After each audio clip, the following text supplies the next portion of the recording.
Friends నమస్తే. నేను మీ మనోజ్ రెడ్డి. ఈరోజు టాపిక్ ఏందంటే, మన రాహుల్ గాంధీ గారు సెన్సేషనల్ స్టేట్మెంట్ ఒకటి రిలీజ్ చేసిండు. ఆ సెన్సేషనల్ స్టేట్మెంట్ ఏందంటే, ఓట్ల చోరీ జరుగుతున్నాయి అని చెప్పి అన్నారు.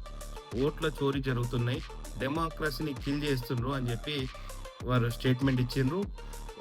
వారు ఆధారాలతో సహా ప్రూవ్ చేయడం కూడా జరిగింది. అంటే వారి ఆధారాలు కూడా చూపెట్టింది అన్నట్టు.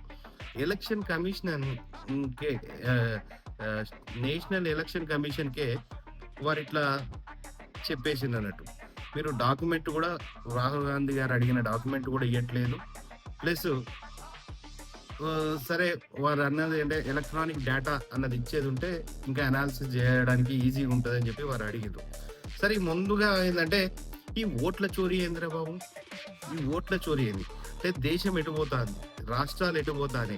ఏం జరుగుతాంది? డెమోక్రసీని కిల్ చేస్తాను లిటరల్లీ